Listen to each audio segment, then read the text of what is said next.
आज की वीडियो सारे स्टूडेंट्स के लिए और ख़ास तौर पे जो 95-99% स्टूडेंट्स हैं ना, जो खुद को एवरेज समझते हैं, लूज़र समझते हैं, रिपीटर समझते हैं, उनके लिए सबसे पहला, यू आर नॉट स्टूपिड। और अपने आप को स्टूपिड, हेल्पलेस अज्यूम करना बंद कर दो, ठीक है। कुछ दिनों पहले का एक वाक़या मैं बताता हूँ। मैं बहुत सरप्राइज़ हो गया था। हम लोग जानते हैं, मेरे घर में बहुत छोटे छोटे बच्चे हैं, ठीक है। मतलब 3 बच्चे हमारे घर में, छोटे छोटे एकदम 4 साल के हैं। तो छोटे बच्चे तो होप्स होते हैं उनके अंदर, तो कि ये कर लेंगे वो कर लेंगे, होता है। पर कुछ उल्टा ही हो गया।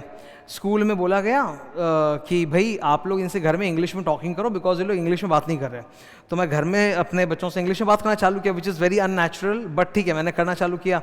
तो कोई चीज़ थी जो मैंने बोली, तो वो जो छोटी सी बच्ची है वो मेरे को बोलती है कि मुझे इंग्लिश नहीं आता।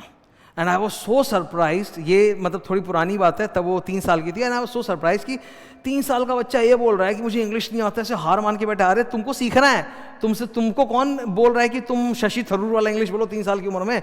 तुमको तो सीखना है, तुम्हारा तो स्टार्ट भी नहीं हुआ है, और तुम इस तरह से मुझे इंग्लिश नहीं आता, इस तरह से। मतलब आई वॉज सो सरप्राइज। अगर एक मतलब स्टूडेंट इस लेवल पे हार मान ले कि भाई मैं तो बेवकूफ़ हूँ, या दूसरे के मुकाबले मेरे क्लास में जो बाकी बच्चे हैं वो फास्ट बोल रहे हैं, मैं नहीं बोल रहा हूँ, तब तो तुम जीवन में नहीं कर पाओगे। और कोई भी यहाँ आइंस्टाइन की औलाद नहीं है। खुद आइंस्टाइन की औलाद भी अगली आइंस्टाइन नहीं बन पाई थी, ठीक है।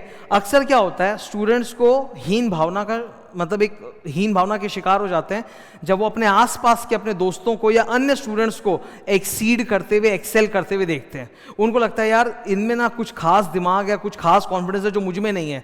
अरे उसने कर लिया है और तुम्हारा करना अभी बाकी है। The difference is only execution, ठीक है, ओनली एग्जीक्यूशन। किसी ने वो चीज़ कर ली है, तुमने अभी तक वो की नहीं है, यही फ़र्क है और कोई फ़र्क नहीं है। तुम भी कर सकते हो, तुम भी अक्ल लगाओ कर। तो कभी भी ऐसा अपने आप को हेल्पलेस महसूस करो या सोचो अरे मैं तो वो हूँ, तो सीधा बोलना आई एम नॉट अ स्टूपिड।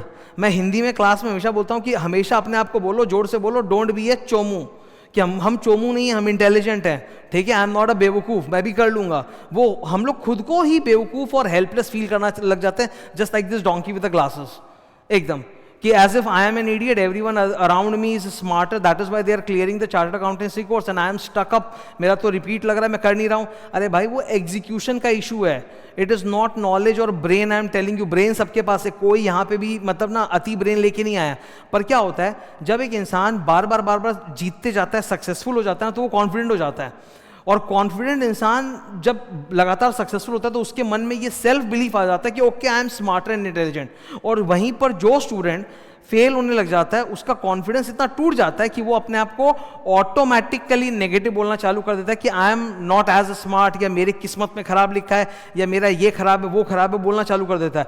उस वक्त अपने आप को रिमाइंड कराओ, you are not a stupid, you have the same intelligence as everyone else, maybe more but not less than anybody. Don't think yourself as lesser than anybody.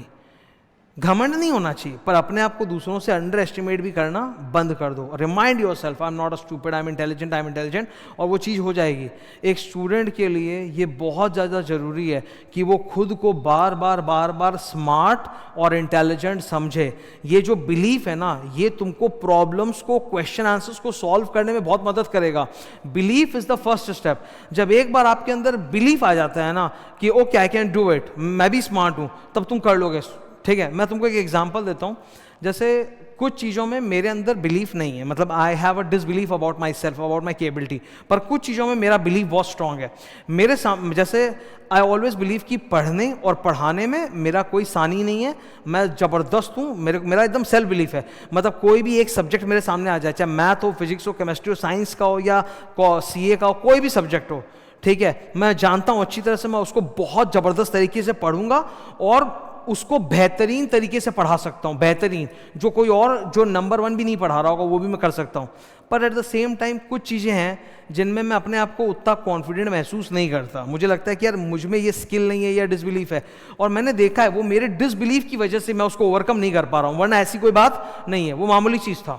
It was a very ordinary thing, even I could have done it easily, but वो disbelief की वजह से मैं कर नहीं पाया और मैं हमेशा डरता रह गया, ठीक है। तो यार अपने अंदर वो डिसबिलीफ मत लाओ। कभी भी जब तुम काम कर रहे हो और तुमको अपने मन में ऐसा कोई डिसबिलीफ आया, तो बी अवेयर अबाउट यू। हम लोग इंसान हैं, इंसानों के अंदर एक सबसे बड़ी खूबी होती है self awareness. We can study and analyse our own thoughts and emotions.